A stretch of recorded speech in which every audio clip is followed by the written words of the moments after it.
Chapter 66. Armed with sword, Guan Yu goes to a feast alone. For the state, Empress Fu offers her life. The scheme, which Cao Cao had in mind, he laid before his master thus.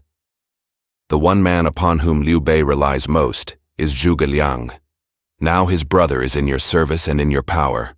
All you have to do is to seize Zhuge Jin's family and send him west to see Zhuge Liang and make Zhuge Liang persuade Liu Bei to return Jingzhou. If Liu Bei refuses, the family of Zhuge Jin will suffer, and Zhuge Liang will not be able to resist the claims of brotherhood. But Zhuge Jin is a loyal and true gentleman. I could not lay hands upon his family, said Sun Quan. Explain the ruse to him. That will set his mind at rest, said Cao Cao. Sun Quan consented and issued the command to confine the family of his retainer in the palace but not really imprison them. Then he wrote a letter for Zhuge Jin to take with him on his mission. Before many days, Zhuge Jin reached Chengdu and sent to inform Liu Bei of his arrival. Liu Bei at once sought the advice of Zhuge Liang. Why think you your brother has come? He has come to force the return of Jingzhou. How shall I answer him? You must do so and so, said Zhuge Liang.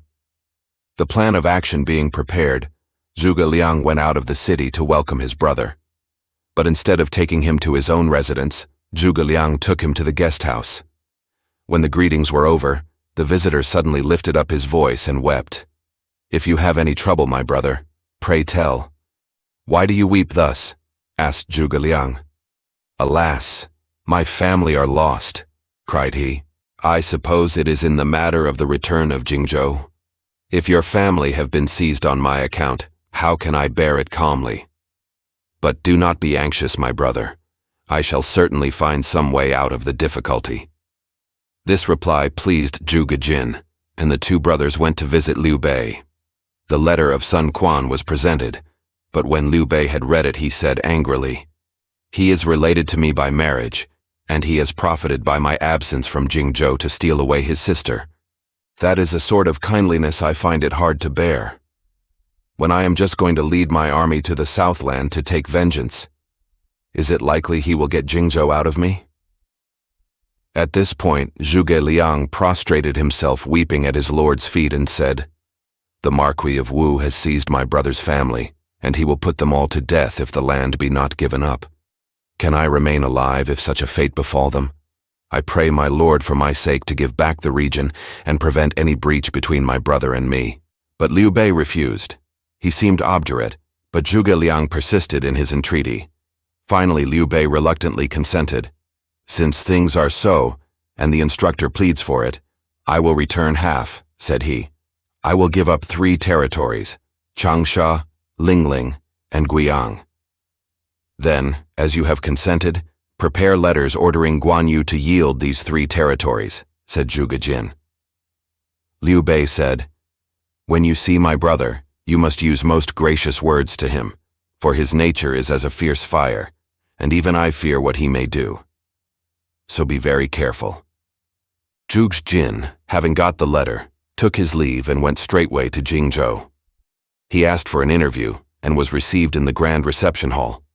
When both were seated in their respective places, the emissary produced the letter of Liu Bei, saying, The imperial uncle has promised to return 3 territories to my master, and I hope, General, you will hand them over at once and let me return. Guan Yu's countenance changed, and he said, The oath sworn in the Peach Garden bound me and my brother to support the dynasty of Han. Jingzhou is a portion of their domain, and how can any part be given to another? When a leader is in the field, he receives no orders, not even those of his prince. Although you have brought letters from my brother, yet will I not yield the territories. But the Marquis of Wu has laid hands upon my family, and they will be slain if the land be not given up. I crave your pity, O General. This is but a ruse on his part, but it does not deceive me. Why are you so pitiless? Guan Yu drew his sword, saying, Let us have no more. This sword is pitiless. It will put the instructor to shame, said Guan Ping. I pray you not to be angry, my father.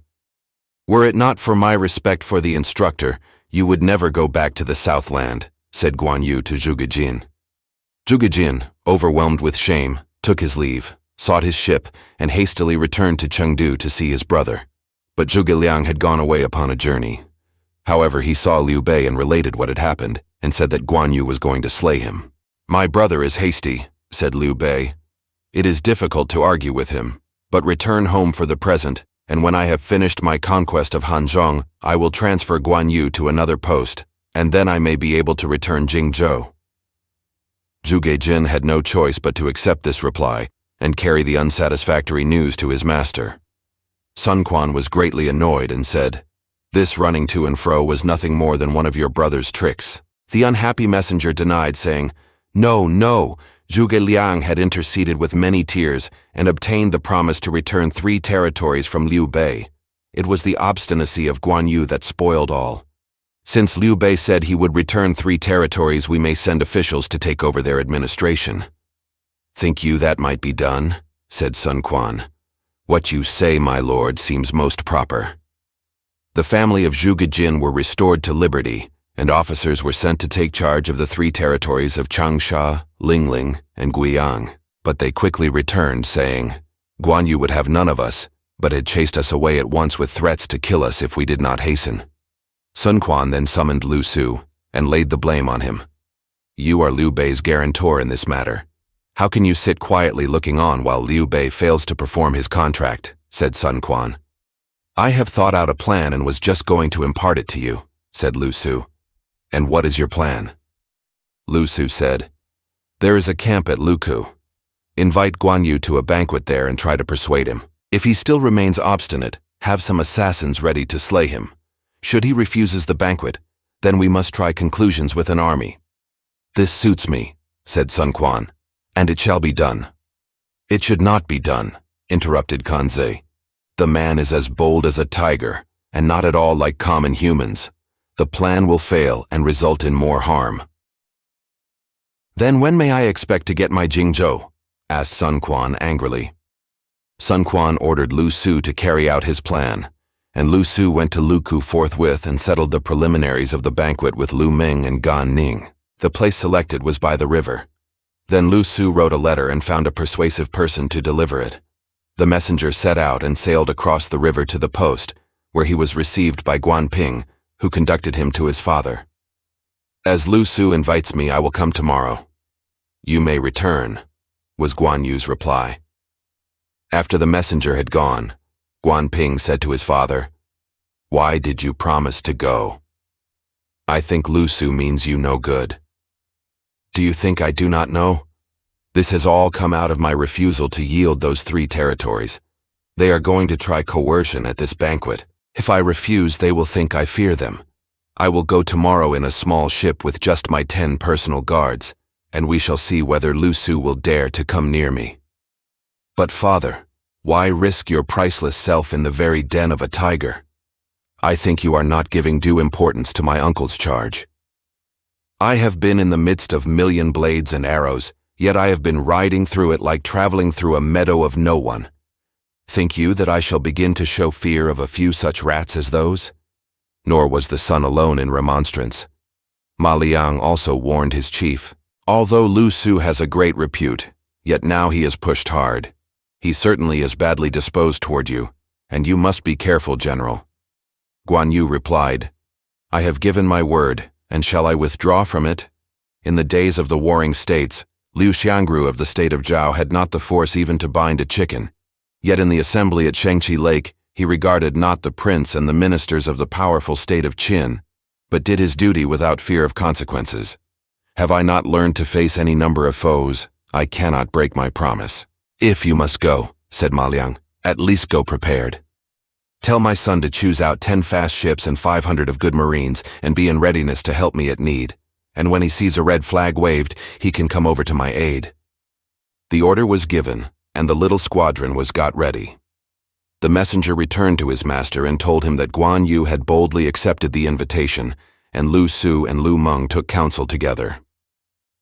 "What do you think of this?" asked Lu Su.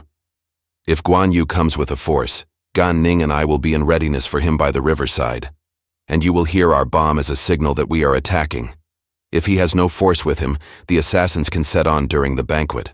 Next day a lookout was kept on the bank, and early in the day a single ship came along. It was manned by very few men, and a simple red flag flew out on the breeze showing but one word, Guan. Presently, they could see him, a handsome figure in a green robe and navy blue turban. Beside him stood Zhou Chang, his sword-bearer, and near him were 8 or 9 fine-looking men, each with a sword at his side. Guan Yu landed and was received by the trembling Lu Su, who conducted him to the hall, bowed his greetings, and led him to the banquet chamber. When Guan Yu drank to his host, Lu Su dared not raise his eyes, but Guan Yu was perfectly composed. When they had become mellow with wine, Lu Su said, "I have a word to say to you, sir, if haply I may have your attention. You know that your illustrious brother, the imperial uncle, made me surety with my master that Jingzhou would be returned after Yizhou had been taken. Well, now that country is in his possession, but Jingzhou is still unreturned. Is not this a breach of good faith?" "This is a government affair," said Guan Yu.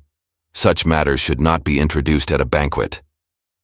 My master only has petty possessions in the east, and he allowed the temporary loan of Jingzhou out of consideration for the need in which you then were. But now you have Yizhou, and Jingzhou should be given up. The imperial uncle has even yielded 3 territories, but you, sir, seem unwilling to let them go. This seems hard to explain on reasonable grounds." Guan Yu replied, "After the Red Cliffs, my brother braved the arrows and the stones in the battle at Wuling, and with all his strength drove back the enemy. Did he get a single foot of land for all his efforts? Now you come to force this place out of him." "No, I do not," said Lu Su. "But at the time that you and your brother suffered defeat at Dangyang, when you were helpless and in the greatest straits, fugitives you knew not whither, then my master was moved with pity, and did not grudge the land. So he gave your brother a foothold whence he might be able to accomplish other ends. But your brother has presumed upon long suffering. He has attained his end, the country of his desire.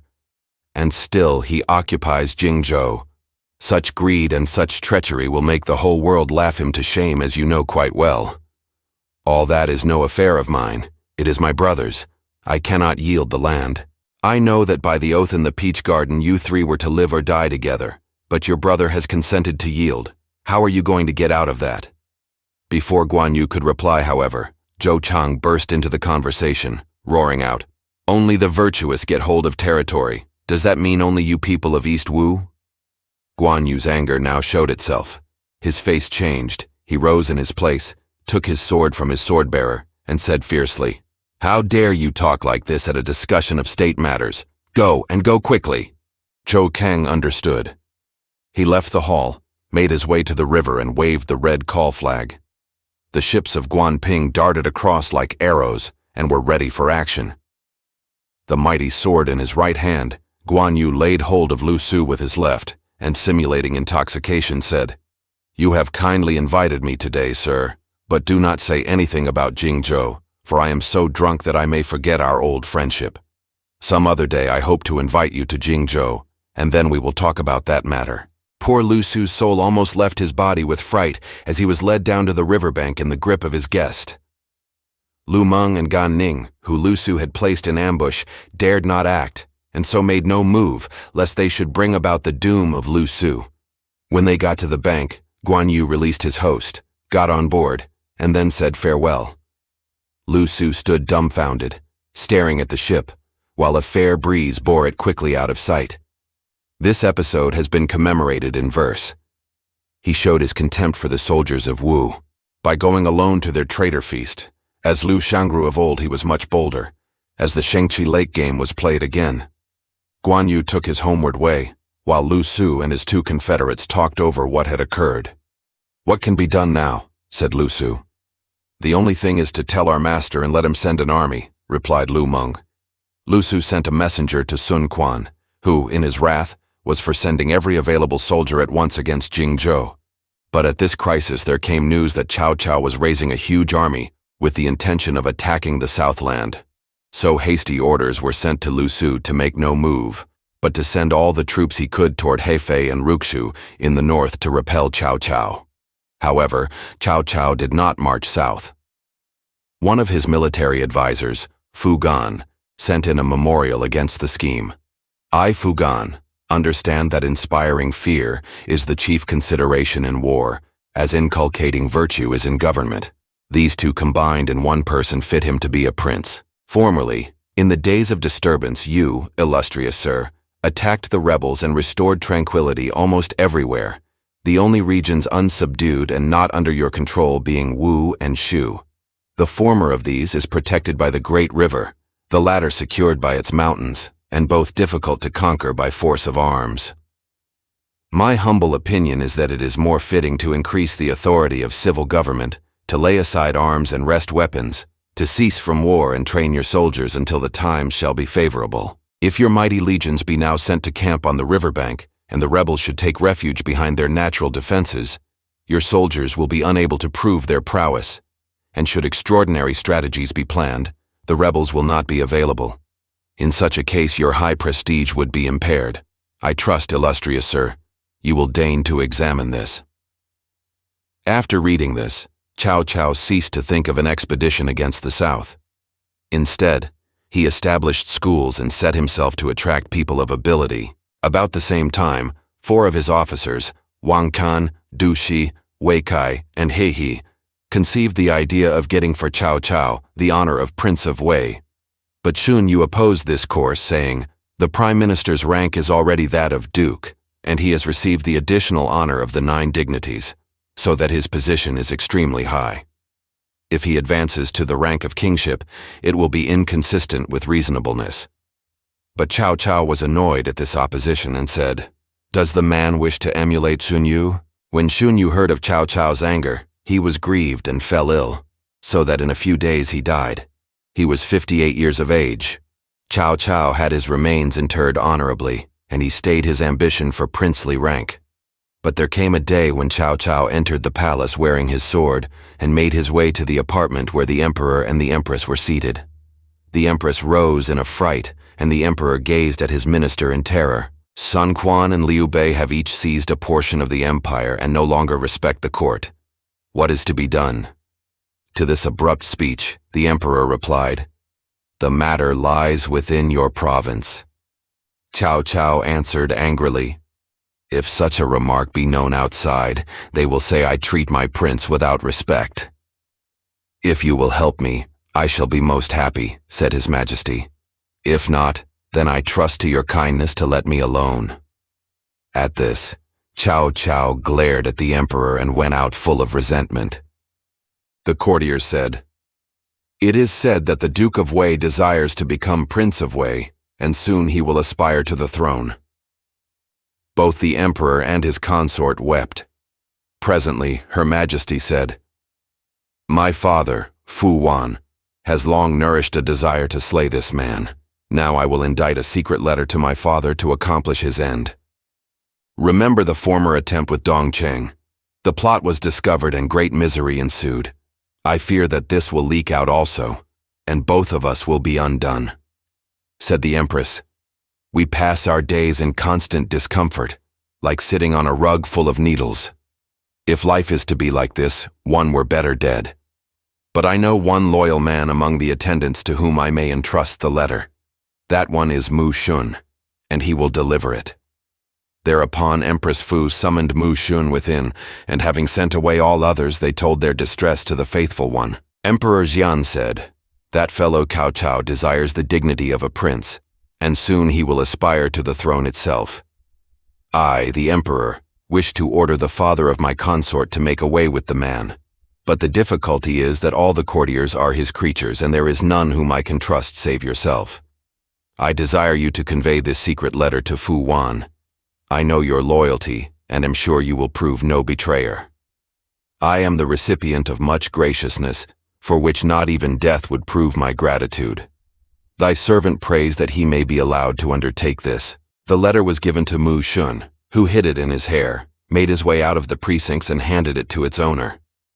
Fu Wan recognized the handwriting of his daughter and read it. Turning to the messenger, Fu Wan said, "You know the fellow's creatures are many, and one must act with extreme caution against him.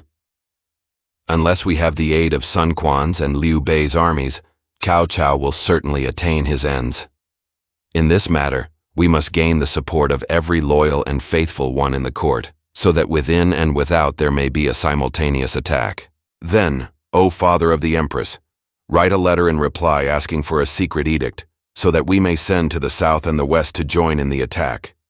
So Fu Wan composed a reply, which he gave to Mu Shun to take into the palace. This time also the letter was concealed in his hair. But there was a traitor, and Cao Cao heard of the letters. So he waited at the palace gate for Mu Shun to come out. "Where are you going?" asked Cao Cao when Mu Shun appeared. "The Empress is indisposed and has bidden me call a physician." "Where is the summon for the physician?" "There is no summon." Cao Cao bade his guards search Mu Shun, but they did not find the letter, so he was allowed to go. But just then a gust of wind blew off his hat, and it struck Cao Cao that had not been examined, so Mu Shun was called back. Nothing was found in the hat, but when it was given back, Mu Shun put it on with both hands. There was something suspicious about the movement, and Cao Cao bade the searchers examine his hair. Therein the letter of Fu Wan was found. Cao Cao read it. It said that Sun Quan and Liu Bei were to be induced to help. The unhappy Mu Shun was taken away into a secret place and interrogated, but he would confess nothing. That night 3,000 soldiers surrounded the dwelling of Fu Wan, who was arrested with all his family. Searching the house, they found the first letter in the handwriting of the Empress. Fu Wan and his family were then consigned to a jail.